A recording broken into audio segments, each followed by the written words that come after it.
Majid, and today is, let's first have a look at some more stories making it down the headlines. In the headlines tonight, West Nile Regional Small and Medium Enterprises Expo commences.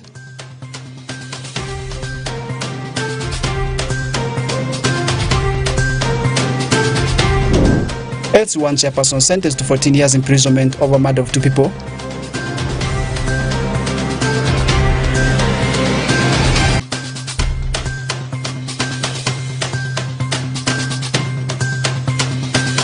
And school children tipped on road safety ahead of festivities. For this and more, in the NILE CAST News Bulletin.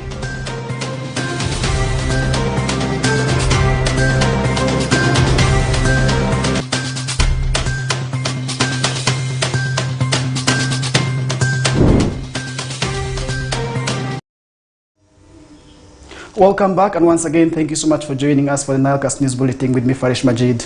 And to begin off, during the third day of Nebi High Court session, the presiding judge, His Lordship George Okello, sentenced Opoldo Ojok, Eda Local Council 1 chairperson of Pajobo Village in Wadlai Sub-County, to 12 years in prison after being found guilty of 2 accounts of murder. Alfred Jamok with more on the story.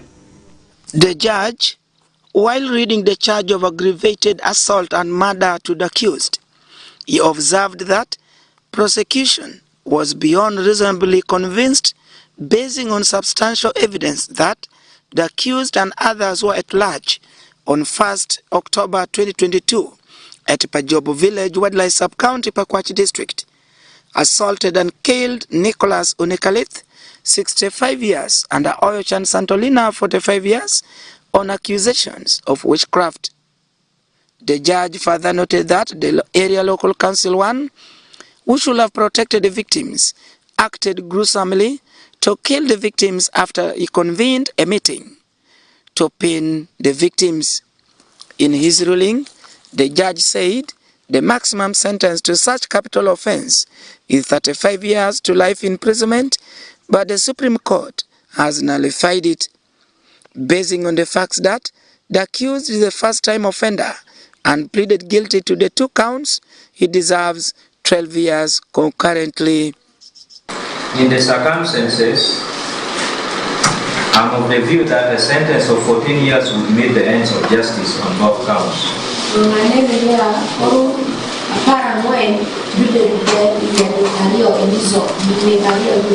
Considering the 1 year, 8 months and 6 days spent on remand,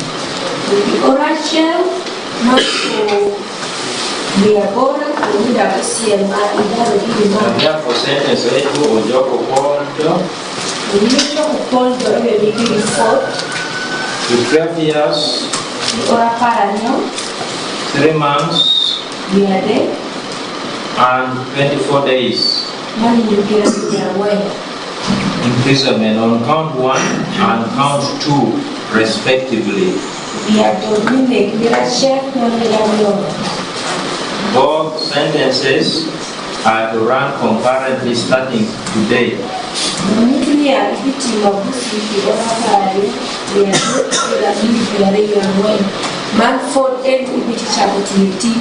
You have a right of appeal against both your conviction and sentence to the Court of Appeal within 14 days from today.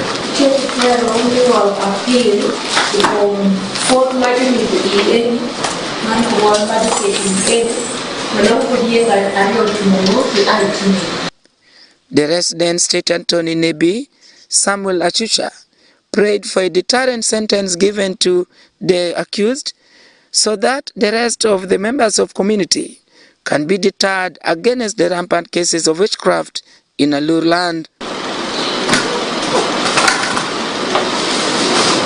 But the 2 big victims of disease were siblings.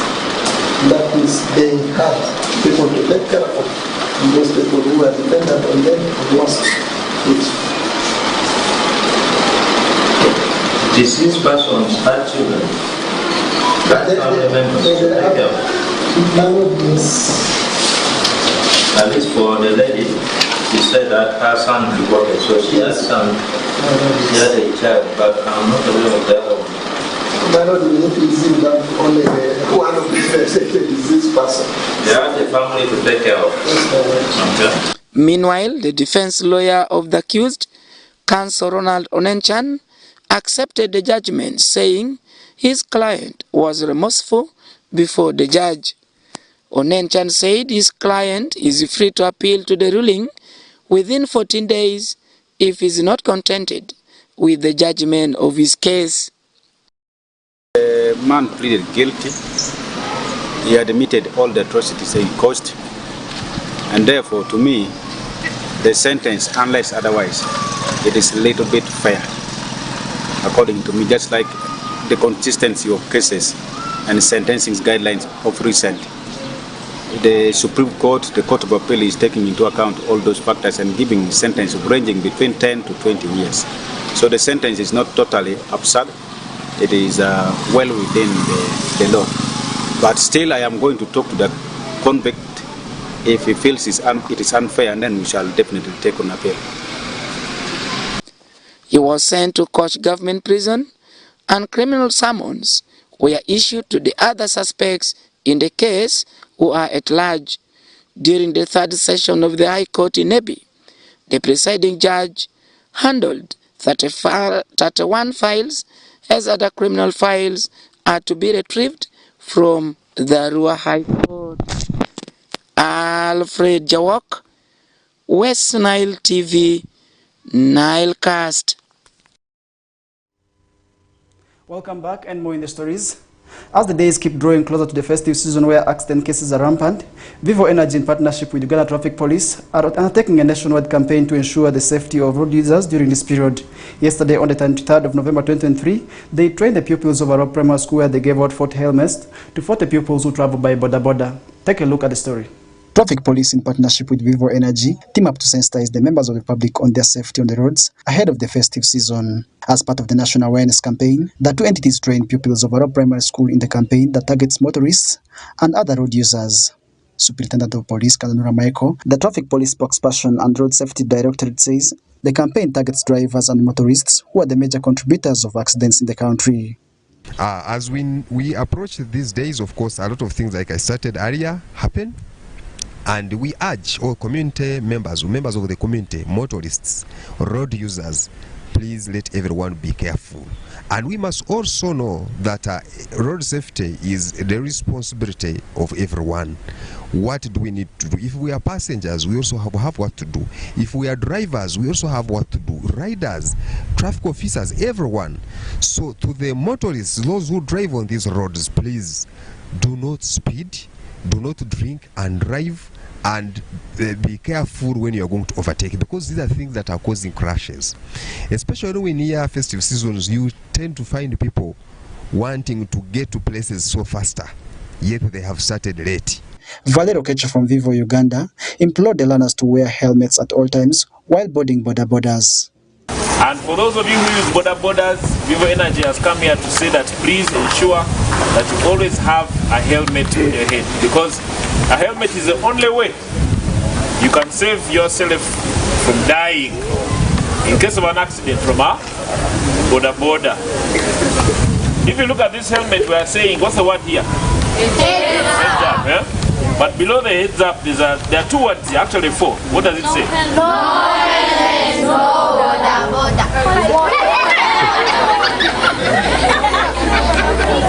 Always remember that when you are using a boda boda, if your mom, your daddy puts in a boda boda, tell them, mom, your daddy, if there is no helmet, there is no boda, because the helmet does what? As part of the corporate social responsibility, Vivo Energy gave out 40 helmets to 40 pupils to ensure their safety while on the boda bodas. Similarly, Ayubu Kemis, the headmaster at Arua Primary School, also encouraged the pupils who received the helmets to utilize them while on boda boda to ensure their safety. And this is what we are going to take, isn't it? Yes. Now, our children who came here early know some of our children who use boda bodas and who use bicycles. You can fall on a bicycle, you hit your head and you die, isn't it? Yes. So, your friends have written the names of those children, and we'll ask teachers to call the names of those children who have been written, and we give this helmet to them. Vice Chancellor. According to information from traffic police, 12 lives are lost every day to road accidents. 2 of these are border related, as the 2 also involve school children. Farish Majid, P.S. Ochaki, West Nile TV, NILE CAST. Welcome back. And more in the stories. The political and technical wings of Arua City were on Wednesday, the 22nd of November 2023, taken through the New Market Act, which became into effect after it was signed into law in March 2023 by the President of Uganda, Yoweri Kaguta Museveni. Take a look at the story. The political and technical wings of Arua City were on Wednesday, the 22nd of November 2023, taken through the New Market Act 2023, which became into effect after it was signed into law in March 2023 by President Yoweri Kaguta Museveni. The act has come into force amid several irregularities of bribery and corruption allegations in the allocations of stalls, lockups in government market like the multi-billion Arua City main market facility, among others, newly built main markets across Uganda. The Arua City Speaker, Right Honorable Yako Teddy Gloria, urged the city legal office to extend the sensitization on this new law into a wider coverage. Not only the vendors in the market, we should find means of maybe, I don't know what they normally call it, when you have a speaker, you go around in the street, you can talk, and you can even use a vehicle, road drive, to run through the streets of Arua City. And even you can go to pay maybe nearby markets to sensitize our vendors. I know that this act has come timely because we would not find a way of addressing this saga in Arua City, which is a baby. The provisions in this act has already given us solutions. Markets are very sensitive places, problematic places, troubled places. If you cannot have a fight in a market or in the markets in a week, you are telling lies. So this is because of management, and this is because of the lack of management he's talking about.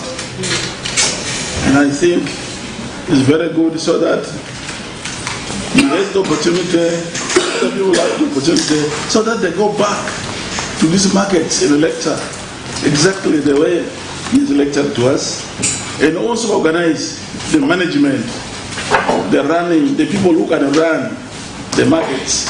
This is not to cause problems in the markets. This correlation of authority, in as far as the approval of these markets is concerned between the division and city council, to be very clear. Because I've seen the law is a little bit silent about it. If someone applies to us as a division, we want it to be necessary for us to do our part and we'll submit it to city council. Because in any case, the city town clerk is the overall accounting officer for the city, including accounting for things that are in division. And the division town clerks are actually working for the city clerk. So for me, I was looking at a scenario where when divisions are handled at our level, we should be able to submit these documents for formal approval by City Council so that the authority at this level is respected. The resident City Commissioner for Arua City, Charles Aikogor, urged the general public that they are going to implement the market law to the dot. I would like to assure you, my team, we are going to implement this act to dot. Where there are gaps, we are going to be consulting consistently so that there is harmony. There is harmony in the market, there is harmony in the taxi park, bus park.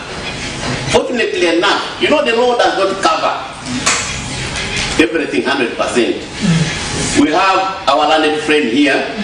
We shall be consulting him time and again. Osuta Yusuf, Okumuringa Christine, for West Nile Television, NILE CAST. Moving on with the stories, the West Nile Regional Private Sector Small and Medium Income Enterprises Expo has officially commenced today and is expected to run for 3 days. Within this period, businesses are expected to get closer to their clients at the OPM grounds in Arua City. Take a look at the story. The first ever private sector foundation Uganda, West Nile and Small Medium Enterprises Expo successfully commenced on 24th November 2023 at the OPM grounds in Arua City. Businesses ranging from fashion, cosmetics, agriculture products and others are participating in West Nile Regional Expo. Francis Kiserinya, the Chief Membership Officer, Private Sector Foundation, implored businesses to ensure sustainability in production of quality products as one of the mandates the entity is undertaking to supporting businesses to thrive through for long. Products and services as well must be of a certain standard. To begin with, even before you can get that stamp that you are now a standard product. But producing that product consistently, the same shape, size, color, taste, is not as easy as we think. I know many of you here might have some skills in baking, either baking bread, baking cake, or baking a number of things. I can tell you, if your customer liked your bread because it was of a particular color, texture and sweetness, if they come back next time and they buy and it's different, the sugar is different, the texture is different, they'll say, this is, what's wrong with other people, you know? Some of the leaders from this region who turned up to witness the opening ceremony of the event stressed on some factors dragging down development in the region. Much as our biggest challenge in West Nile has been the issue of power. Probably by now, there could have been a number of small and medium scale businesses and industries that could have expanded by now. But consistently, we have not been having reliable and sustainable power for the private sector to thrive. So, however, the government is now working very hard to make sure that Karuma is here within the shortest period of time, and we believe this will be able to support the private sector within West Nile. And the issues to do with the power, I think power goes with the marketing, as you said. As you connect the young entrepreneurs to other countries, you also look for the market and identify more products which will fetch more money faster than any other. I'm saying this one because there was a time our farmers were encouraged to grow jinga, that is tangawuzi. They produced a lot, but when it reached the market, there was no market for the product. Ayikobwa Cosmas, the Arua Vice Chairperson, says that despite the enormous in the West Nile sub-region, the region still lags behind as a result of colonial eras. West Nile is unique in its location as part of Uganda. Taking the history, we have not been stable. We have faced civil wars throughout. This has affected business development in the region. Also from colonial periods, the type of crops, the cash crops, the colonialists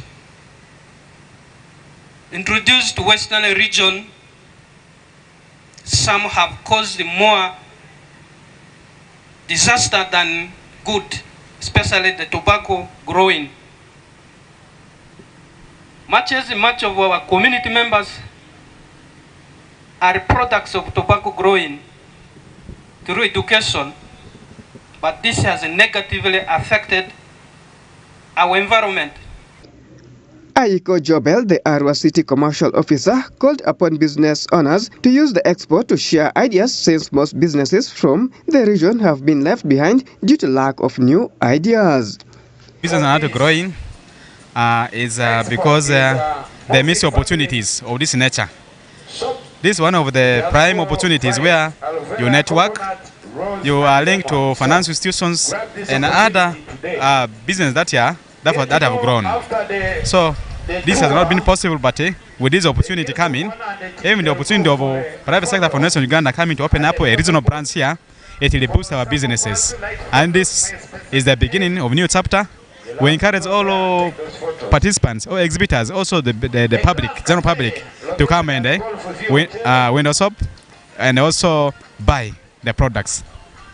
The first ever West Nile Small and Medium Enterprise 3 Days Expo began on the 24th November 2023 and is expected to run until 26th November 2023 under the theme Connecting Businesses, Creating Opportunities for Young Entrepreneurs, and it is expected to bring businesses from West Nile closer to their clients. Peace Oshaki, Farish Majid, West Nile TV, Nile Cast. Moving away from the region to the national scene, the Ministry of Health has expressed worry over the continued incidences of mother-to-child HIV transmission, saying that over 800,000 children aged between 0 to 14 years are not on treatment, yet 160,000 new cases are registered in both children and adolescents annually.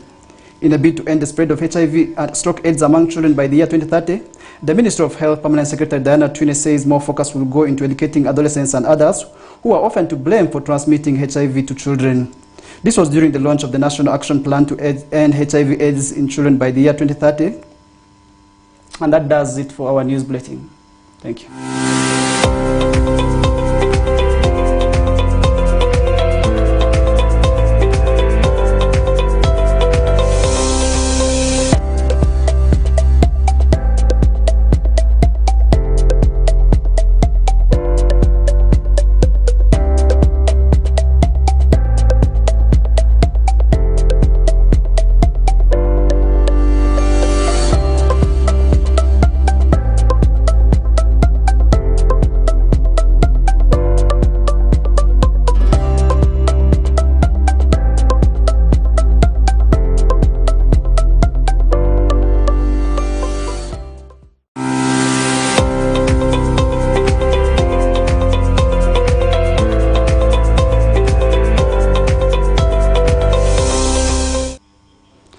With that, we come to the end of the NILE CAST News Bulletin for Friday edition, and I've been Farish Majid.